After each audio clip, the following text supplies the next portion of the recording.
Well, happy Monday, Braves fans. I guess we can say that. My name's Bryce Koon alongside Logan Whaley, and the opening weekend of the 2025 season has come to a close, and the Braves are 0-4.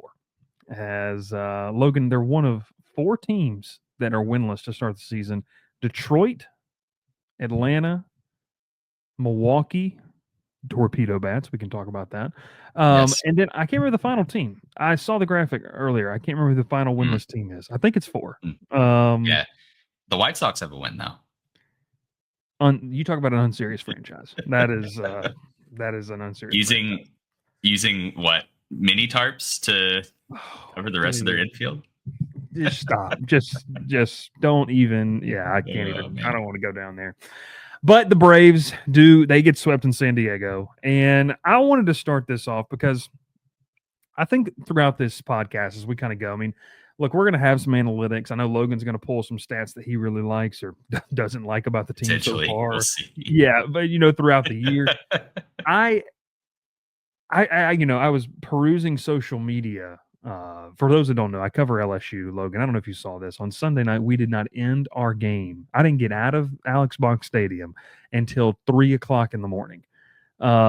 Crazy. 3 hour rain delay, 4.5 hour game, post game press conference, which like they're not always running to the post game press room ever. Amen. It's so we didn't. I did not get into bed till 4 a.m. So Good I did job. stay up and watch last night's game. We had it on the background of the house. And I got to watch Saturday's game in full in the press box because we were in the middle of a rain delay. So it was what it is. That being said, baseball's a weird sport. Does an 0-4 start take you out of the running for what you want to accomplish? No, it doesn't. Statistically, there's anomalies, and I get that. I understand that. But I want to tell you one thing, man. The opportunistic media is crazy right now through the first four games of the season. And I get it. Like, Yeah. there are things to be negative about. What was it? They haven't scored in the last 22 innings. I mean, it was like, Yeah. They haven't been good with this. I mean, I know you tweeted about it, and I think I texted you about it. We tweeted about it, like the ball that caroms off of Aaron Bummer's foot and goes for a ground rule double that went a total of 37 feet. Like, and then Yuli Gurriel, Gwinnett Striper's legend, gets up there. Like, all of these things. It's baseball. Logan, I wanted to ask you this because I think a lot of people are still in football mode or March Madness mode, where it's win or go home, this win or die, type of advance or you're done type of thing. What's your opinion of the reactions around? Like, I mean, where do you sit in this? What the concern level? We can get into some of the nitty gritty details of, but I mean, I feel like it's an opportunity, and I get this is the world we live in, for clicks. Like, I feel like a lot of it is like Yeah. you're seeing a lot of the social media presence of a lot of different takes over the past 24 or 48 hours. Look, just title this podcast in all caps. Is the Braves falling apart? Question mark, exclamation point, question mark, exclamation point. We'll Just do like it, repeatedly. yeah. Repeatedly. We have to do it. No, I think there's some validity in the reactions. I think, as usual, if this series happened in the middle of the year versus the beginning of the year, I don't think the reactions would be as heavy or harsh. But because it's happening at opening day and where there are already a ton of question marks about this team, I think people are using this series to say, well, this is just how it's going to be. This is the Braves. This is the 2025 Atlanta Braves. When I kind of view it as, okay, 162 game seasons, obviously plenty of more games to go, but at the same time, it wasn't great. It wasn't pretty. Obviously, plenty of things to work on, but if you think this team will have every game play out like it did last night, where what minimum number of batters showed up to the plate, that 27 batters to the plate. Yeah, that was terrible. It won't be like that every game. The Braves won't have one hit with runners in scoring position for this entire season. If they do, that will set a record far and away for the worst baseball team in the history of ever.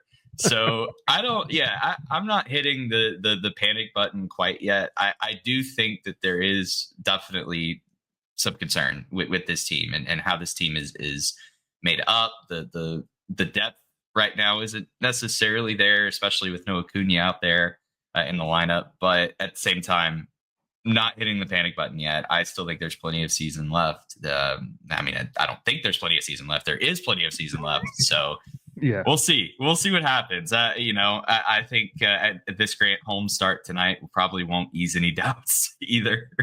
Yeah. Freddie Freeman plus 500 anytime home run, by the way.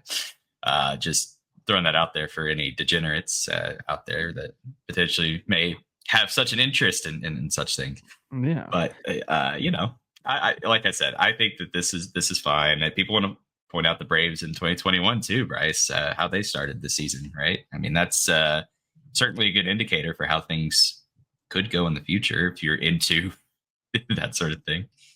Yeah, I mean, I get the frustration. And I think maybe part of it is you're so amped up for opening day and the excitement of baseball coming back, and you pull together the frustration of the last 3 seasons and not being able to get out of the first round, and then it just hits you like a ton of rocks. I'm gonna be honest with you, that's baseball. That's what this sport is. Like this is not a forgiving sport. This is I say this, Logan, so much outside of golf. Baseball is the sport that you can do everything right and still don't get the results you desire. And the Braves didn't even do a lot of things right, like this past weekend. So I'm not making that excuse that, they played great, but it just didn't work. No, they didn't play well. Like, they didn't play well. Now, there were aspects, and we'll talk about it, like, love the way that A.J. Smith-Shawver battled. That split finger changeup. The pitching ninja, I know you saw this. 22 inches of run. That is... Logan, that's not hittable. Like, you're not touching that. I don't know what you're supposed to do with that as a hitter, righty or lefty. That's encouraging. I think that's awesome. Spencer Schwellenbach looked good. I mean, he did anything you could ask him for. I don't know what else you would have wanted out of him. So, I even say this. I don't think Aaron Bummer's bad. I just think that he just, hey, don't lift your foot up next time. Just let it clank off your shin and break your, shin, and then we can get the out and move on with the game. Sure. Yeah, I will say this. I don't overreact. The Hector Neris experiment needs to be over. Let's we don't a 45 ERA. He's given up 5 runs in 1 inning of work. Yep. We're now the 4th fan base that hates him. What's the point? I mean, like, I'll be honest with you. I remember seeing him come in with the Phillies and being like, "All right, we're going to get a run or 2 here." What are we doing? If Nick Markakis is hitting home runs off this guy, good Lord. Yeah, I mean, it's just. That's the one move. I wouldn't mind seeing Hector Neris DFA today and, like, shoot, let's just call Buck Farmer up and purchase that contract and move on. I think he'll stay up until Kimbrel is ready, and I think Kimbrel will be the one to replace him because it is a minor league deal that we signed Neris to. So I think it'll be Kimbrel, and we'll watch him blow leads in the 7th inning instead of Hector Neris, and it'll be at least more enjoyable because it's Craig Kimbrel. It's nostalgic, right? For all of us, kids that grew up and Craig Kimbrel was our guy, in the early 2010s. No, but all that saying is, like, I was looking at this. So we kind of go back through the series. And obviously, if you're watching or tuning into this on Monday or after the fact, this is Monday morning podcast, fresh off of opening weekend. So the Dodgers game 1 might have already taken place whenever you're watching this. So make sure you subscribe, and we'll obviously talk about that later this week. As I believe the Braves will play Monday, Tuesday, Wednesday, off day on Thursday before they get to go home and play the Marlins. And then it's the Phillies. So, like, there is not an easy schedule in terms of, like, that Marlins series. If they don't sweep the Marlins, the fans are going to be irate.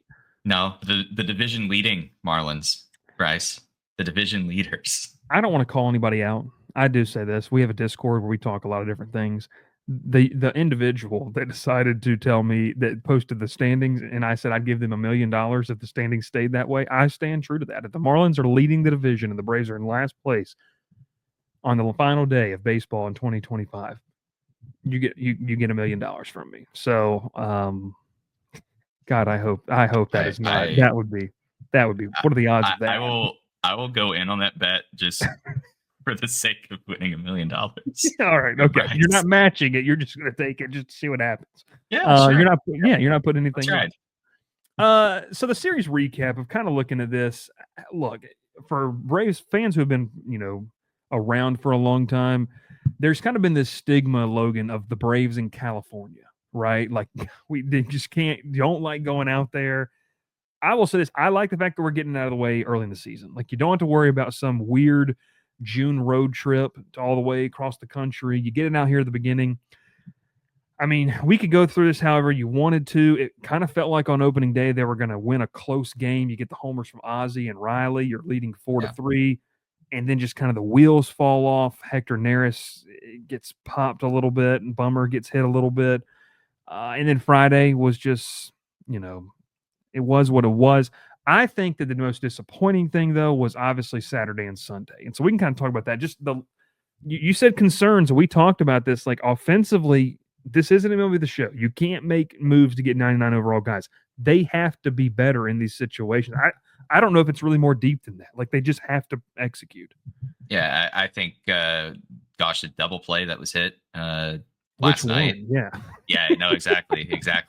I think was it Ozuna that got like tossed out at second or overran second, something like that. I'm trying to remember. I think it was Harris at the plate. That one was terrible. That one, no excuses. And then obviously the lack of hitting with runners in scoring position, not great. So definitely some hitting, a lot of hitting concerns early on. But I don't know. The bullpen was, to me, other than Hector Neris, I thought pretty good, all things considered. Because look, Neris left everyone in a bad situation the first game of the season. Bummer comes in with a lot of inherited runners on, did what he could to get out of that. Dylan Lee pitched great, I thought, in the 2 games that we saw him. He got Jackson Merrill out, which to me warrants all of the awards coming his way, because my gosh, that guy, of course, the entire Padres lineup, I felt like torched us. But at the same time, again, I think the only issue I have with the bullpen is the fact we didn't see Raisel Iglesias any, and I know that there's zero possibility he could have had a save opportunity, but the fact we didn't see him any was just a little concerning. And then we see Hector Neris twice. Like, what are we doing here? Like, I think I'm already willing to call this experiment dead. I don't want to see him in any late inning for the rest of my life, unless he is on another team, in which case, please, by all means, in the 7th inning. But yeah, I just thought the bullpen was encouraging, but probably most concerning to me was just situational hitting. And I think that's something that over time could improve, but also you have the factor of a new hitting coach, and you kind of wonder, what's this guy like? But yeah, I'll tell you, the one thing I did like about I thought some of the approach in the early games were amazing. I mean, especially opening, where Jerks and Profar fouls off, I think, every pitch in existence. That was encouraging to see. I could not tell you the last time a Braves player had a 10+ pitch at bat like Profar did in opening day. Like, that was really encouraging. So yeah, all in all, I think there are some bright spots, some concerns, but you definitely think that, while those concerns are warranted, they probably will come back up. There's that phrase, like, crashing back down to earth, if a team's like really super hot. I think this is the opposite is true, where the Braves will get things going to where at least they're average again in that regard, especially with runners in scoring position. Because again, 1 for 22, like, that trend will not continue. Yeah, it won't, and it's not winning baseball. And I mean, it would be pretty, I'll say this, it'd be pretty unprecedented for them to be this bad. Like, it would be a crazy anomaly. Grant McCauley tweeted this out. We mentioned it earlier, referenced it, but I wanted to give credit to where credit's due. He tweeted this out early this morning around 8:30. He goes, Hector Neris with a 45 ERA, 5 earned runs, and 1 innings pitch. And then to kind of back up what you were talking about, the rest of the Braves pitching staff has a 3.48 ERA, 12 earned runs, and 31 innings pitched. So, Logan, to your point, I mean, you kind of go into the pitching. Chris Sale, I think opening day was just weird in general. Like, I mean, it kind of was what it was. Michael King got hit pretty well. I mean, the Braves did a good job against him. Yep. You go into game 2, and we mentioned this last week, like, and I know you did. If Sale and Ronaldo take a step back, you're going to have the back half of those guys, essentially Schwellenbach and Smith-Shawver, take a step up to offset the, do your math, however you want to do it. I'm not a math major. You're going to need that. And I kind of thought you saw that. Like, like I said earlier, I don't know what more you could have wanted out of Schwellenbach. And then AJ, like, what was this stat? I wanted to get this stat in here. He had, this is crazy to me. So that split finger pitch, misses. Yeah. He had 10 misses on 14 swings against the splitter. Yeah. Like, that's elite. That is, so you see the stuff he has, the flashes. Look, they just don't win the games, and that's not ultimately what matters. But I think it's encouraging, kind of to stay with I guess the positive vibes of it, and then we can talk more situational hitting here in a second. But just what were your thoughts on maybe just the starters in general? Because you mentioned the bullpen. What just your thoughts on the starters? Real encouraging. I think Lopez was certainly concerning, just because Velo was down a little bit too, wasn't Velo he? was down. Just the trends from late in the year last year kind of carried over into this year, and that's not something you necessarily want to see. Kind of makes you wonder how sustainable him as a starter could be. But again, that's just one start. I'm curious to see if that becomes a trend. Of course, obviously keeping in mind the Strider is got to be close. I mean, he's making rehab starts in AAA and looking nasty doing so. So getting Strider back, I think, will be good, and it'll also add. Well, no, I think because didn't Anthopoulos mention he wanted a 6-man rotation earlier? Yeah, he did. So I think that bumps Grant Holmes to that long kind of emergency starter, long relief type of guy. Gives Sale an extra day of rest, like they did last year. So yeah, I was really encouraged by the rotation. I think Lopez is probably the only concern, but man, Schwellenbach is my guy. I love him, and AJ Smith-Shawver, he's he definitely looks just much more confident than last year. I feel like, of course, that's that's something that is very narrative driven right there, saying he looks more confident, but he does. Like he definitely looks like the stuff is there. I think the command was kind of escaping him at times too. I mean, he had Elias Diaz down 0-2 and walked him, and then walked the bases loaded, and Luis Arias hits him hard, but fortunately right at Michael Harris. So there, I think, again, Smith-Shawver is almost there as far as being just a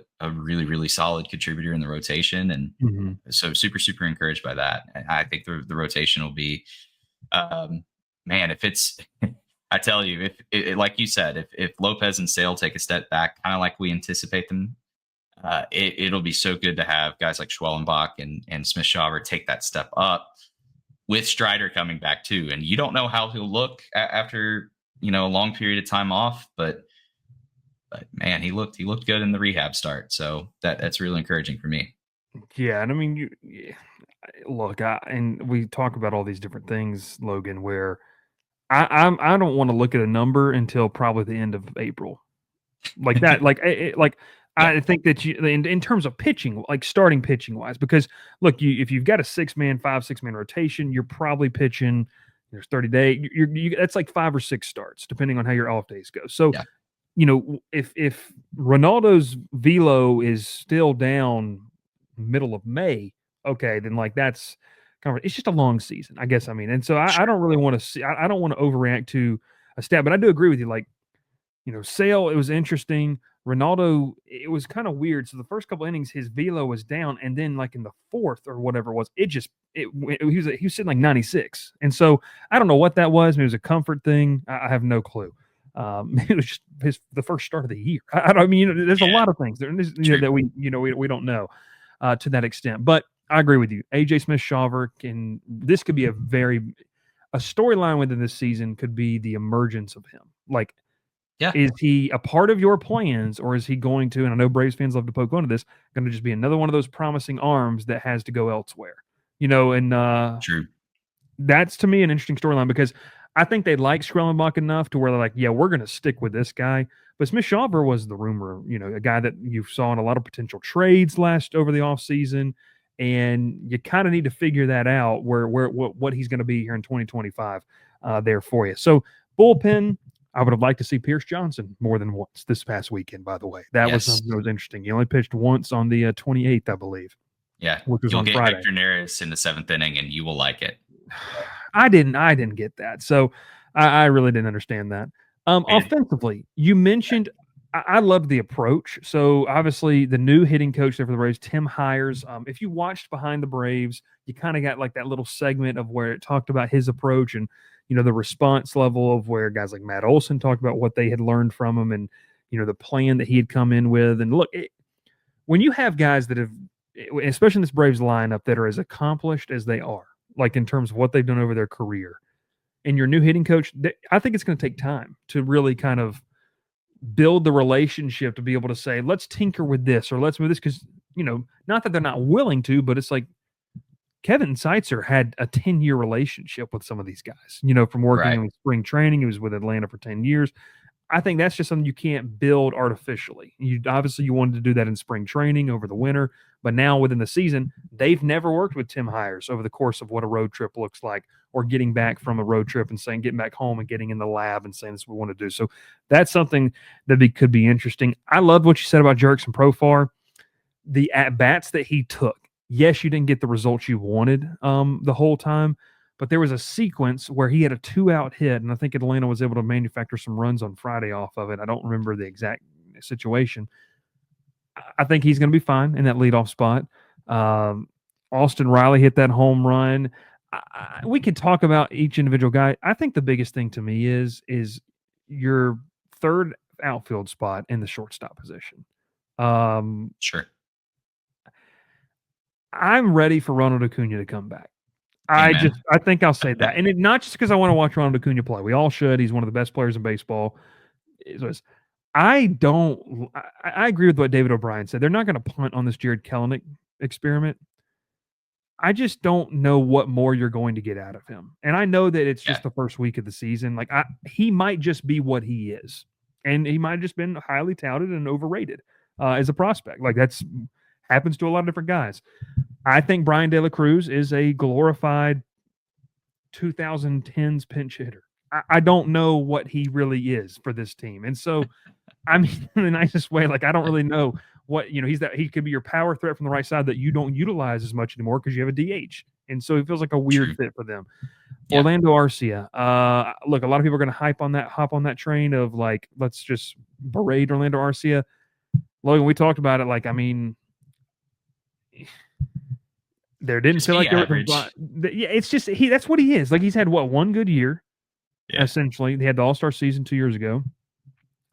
I don't know what more you're going to get out of that. And so situationally, you could say there's maybe holes in the lineup, but are those two spots the most concerning for you? Because I feel like everyone else is like the law of averages should weigh itself out over the course of with Riley, Olsen, even Ozuna to a certain, like we could see Ozuna take a step back, but I still think he's going to hit at least 20, 25 home runs. That would be like a down year, I think, for Ozuna. Yeah. Because I mean, it's 2 straight years with 100 plus RBIs for Ozuna, or it's multiple ever years since that multi-home run day 2 or 3 years ago in Miami, where he broke out of that 181 slump he was in. He's been on one of the best hitters in baseball. Yeah. Oh yeah, no doubt. But yeah, to answer your question though, it was so interesting to me that Nick Allen got the start second game of the season. Did you think that was because he was home, or was that more? I just think that means that Snicker's comfortable using the backup options that he has on the bench finally. Because Arcia played new development, Arcia played. Gosh, it felt like every game last year. Certainly felt like every game. But if Nick Allen can become that backup utility type of guy, utility infielder type of guy, that's huge, because it feels like to me the Braves haven't really had a solid bench over the past several seasons. So that could be something. Same with De La Cruz. I'm excited to see more from him. I'm wondering how they use him versus Kelenic until Acuna comes back. And let me tell you that sac fly that the Padres hit in the opening day. It was opening day, I think. Kelnic's throw to home. I don't know if anyone else saw this, but I'm pretty sure it took about 12 bounces before it got to home plate. It was a ground ball at that point. Yes, it was just a routine fly ball to right too. It was not all that deep. Of course, I say that I would 16 hop at the home plate on that throw from right, of course. But now, to go back to just talking about biggest concerns. One thing I did like though. Okay. You mentioned the relationship, that was there with the hitting coach, Matt Olson, talking about what he's learned. Matt Olson's approach, I really liked. He looked a lot more patient at the plate, not a whole lot of swings and misses. I didn't think. Drew a lot more walks because, let me tell you, his walk rate last year was not great. And he chased a lot more last year. He swung and missed a lot more last year. I think the strikeout rate last year is one of the highest of his careers, if I'm not mistaken. Yeah, it was. So to have this where, Olsen drew a lot of walks in this opening series, he had several hits. Again, that Tatis play to rob him of potentially a home run, which I think it would have been a home run. I think it at worst would have bounced off top of the wall and gone over. But I think that is real encouraging for what he could be this season. And again, Olsen, as we mentioned before, he's an every other year type of player where it's just how he's been his whole career. So I'm excited for what he could be this season. I thought Drake Baldwin was amazing. He didn't get the results, but he hit the ball hard, and that's what you want to see. He looks major league ready. He looks comfortable. He does not look overmatched. Yeah. Yeah. And so to me, that creates an interesting question of what do the Braves do whenever Murphy's ready to come back? Because to me, you can't bench Sean Murphy. Like he is your starting catcher until proven otherwise. I know he had a bad year last year. I thought, to me, it was just unlucky more than anything else. Also, the injury on opening day set him back, and I don't think he was really comfortable all year. He was to not. be honest, with an oblique injury, like that's not something that even when they tell you you're good mentally, that's not something you're just like, oh yeah, I can swing full power now. And then to add to that, it's not like Murphy. And again, I think Murphy is a very good catcher when healthy. He's one of the top. I mean, and I'm being conservative when I say top 10. I think aggressively, you could make an argument of him being top 5, top 3 whenever he was at his peak and fully healthy. Just with the defensive value that he brings, but not a lot of value right now as far as the trade market goes. So it's not like you could say, well, let's trade Sean Murphy so he can get Drake Baldwin that starting job. I just don't think realistically that's an option right now. So I feel like I don't want to see Drake Baldwin hit like 320 in AAA the whole year, but I also don't want to see him ride the bench for Sean Murphy to get the bulk of the start. So I don't know. I'm curious to see what the Braves do whenever that time comes. It's an interesting dilemma because, like what you mentioned, a guy like Baldwin just needs more innings. So it's if you're going to start Sean Murphy, I'd rather see him in Gwinnett because Chadwick Tromp has been a guy over the past 3 seasons that is more comfortable in the role of like starting on the day game of the weekend or something like that. Like, getting one start a week type of deal to relieve that. You feel comfortable with his role. And truthfully, nothing against Chadwick Tromp. You're not investing in him as the catcher of the future. You're investing in Drake Baldwin, especially when you let d'Arnaud go. You have Sean Murphy, but you have essentially touted Baldwin. This is our guy. You didn't trade him in the offseason. You probably balked at some trade proposals that would have involved him. So I'm with you there. I would hate to see him, as a AAA International League All-Star, but also too, I want to see him play, and I don't want him to go a week without an at-bat. That doesn't help his development, to your point. Absolutely. So it's also interesting. It's also interesting to me too. I was curious about Travis d'Arnaud, and he's playing his same role in LA. I thought that he would be. I thought they'd be a starter, but no, Logan O'Hara. Yeah, that's the guy. Sorry, I was curious about d'Arnaud, just because I knew that he had changed teams. But the Angels haven't won a game yet, right? They have. They're 2-1. They're 2-1. They lost. They lost to the White Sox opening day though. And they used a position pitcher on the mound in doing so. Former Brave, Nicky Lopez. Right. That's right. The GOAT. Didn't he hit a home run and pitch in the same day against the Mets? I think so. That's wild. I think so. New Babe Ruth, some are saying. Okay, I like it. Better than Shohei. That's what the sources are saying. Nicky Shohei Babe Ruth. There we go. Nicky Shohei Ruth Ohtani. I wanted to touch on this before we get out of here. Late last night, obviously, if you paid attention, kind of what's going on. Late last night, kind of MLB trade rumors kind of came out with a story, and I think Snicker kind of addressed it. And I wanted your thoughts on this. Brian Snicker, it was kind of non-committal. I guess that's what they say. Committable. I don't even know what the word is. I don't know. I cover recruiting, and I can't even tell you how to spell committable or whatever it is. Not non-committal. Non-committal about his future as the Braves manager. Look, he's 70 years old. I think if you've watched any stuff or you've read stuff about him, you've read interviews, watched interviews, you kind of get the sense of like he has enjoyed and feels blessed to have the opportunity that he has had. but that family means a lot, and he's kind of hinted at that, and he even kind of mentioned like he wouldn't mind some type of advisory role. He gets to go down to spring training, hang out with his family, type of thing. What what were your thoughts on those comments? Fresh, because look, I mean, once again, social media is going to take and say, "Man, went out west and got beat 0-4." It's like, yeah, I'm not doing this anymore, type of thing. I don't think that's like, I don't believe that's truthful, like in the sense of that. But I do think if the Braves have another, which I think they will, another grind of a season, I could see this kind of being it. Like, you know what? Like him retiring. And look, whether or not, Twitter's not a real place. I always say that. But he'll go down as one of my favorite managers, that I watch because, hey, we won a World Series. So, you know what I Yeah, mean? Like, there's a lot of people who said that. And we had a nice little 6-year run of NL titles. He rescued us from the depths of Freddie Gonzalez. So, it is amen. what it is. I'm preaching now. But Yeah. Logan, just your thoughts on those comments. What do you take it with a grain of salt? Do you think this could be it? And what do you think about that? Sidebar. Remember Snitker's mustache? Oh, like the 1990s, 80s? Yes. No, like when he was the third base coach. Oh, elite before he went down to be Gwinnett's manager. Yes. When he was, yeah, I know, elite. Very nice. Yeah. Had Had its a own lot of Twitter depth account. to it. Had a lot of depth. Is that a Remember Twitter the Twitter account? account? Yeah, there is a Twitter Still account for alive? Snitker's mustache. I don't think so. I don't think it is. Braves Twitter in like the mid 2010s. Great time to be alive. What a place to be. Now Anyway, it's just a bunch of nerds, to be honest with you. But yeah, no, keep going. it's so true. Yeah, it It's is. so true It's though. a bunch of It's very nerds, but true. that Yeah. The Braves are losing. Everything's falling apart. it's awful. Yeah. They were the reaction to the Snicker news too was it was pretty funny. But yeah, like you said, that would be my thoughts if he does decide to hang it up, call it a career. I feel like it'd be a very attractive opening whenever that does. You're like, hey, how would you like to coach one of the best cores in all of baseball?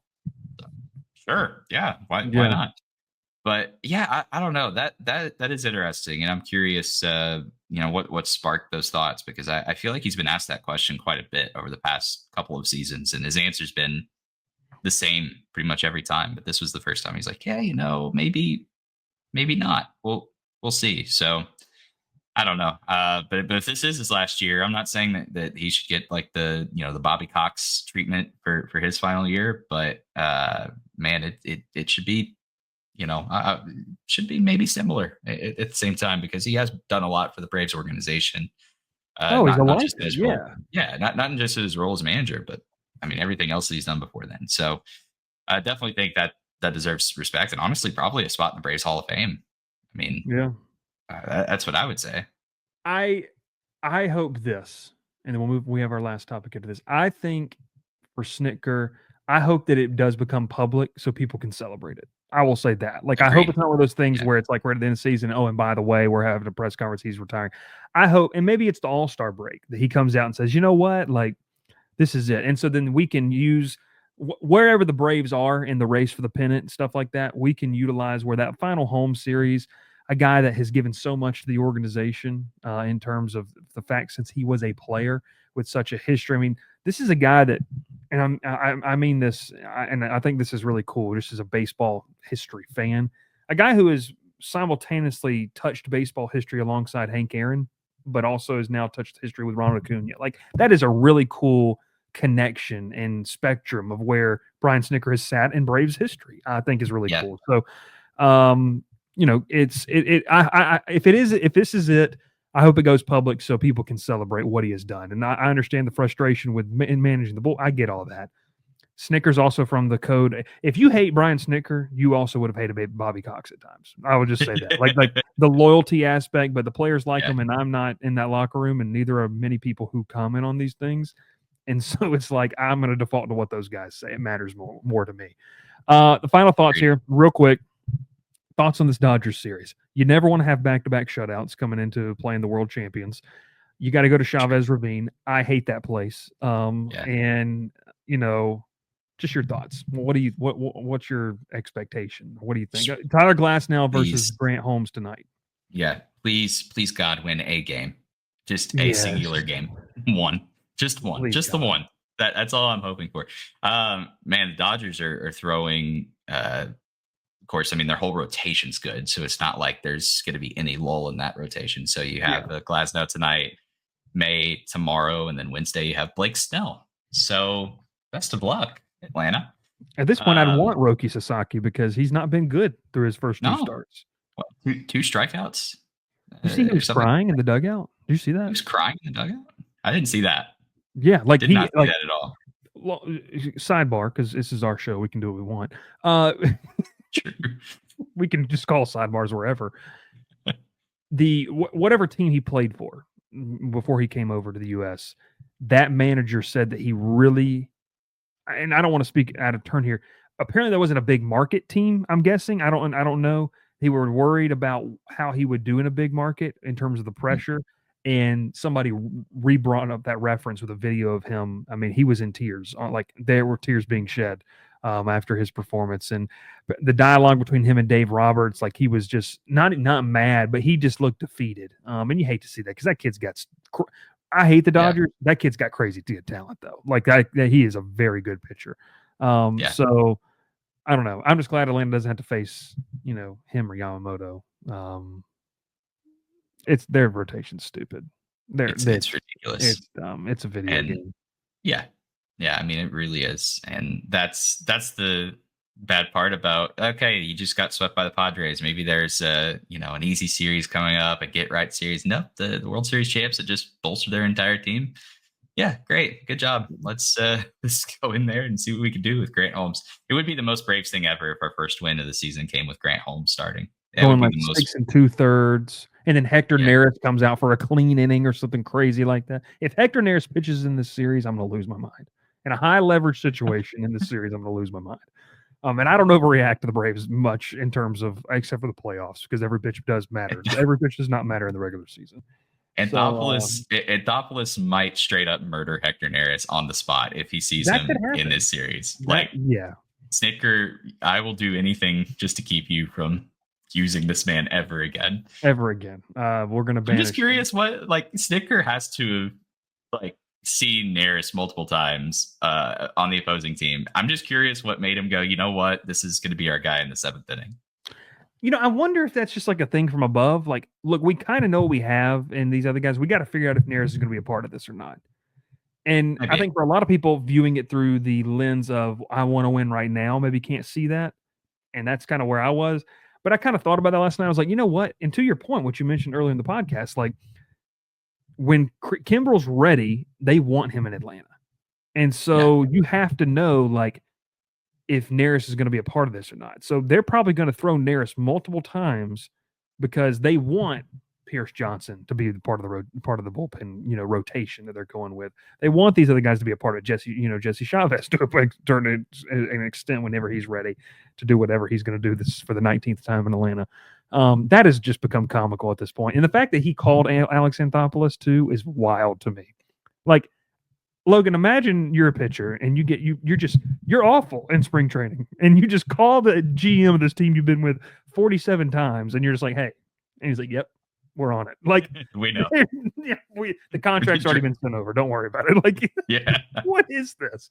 I don't know about Neris. I mean, that's just such a big theme out of this weekend. Like, I think they're going to throw him as much as possible. So then it becomes either so blatantly obvious that he can't be a part of this, which I think it already is.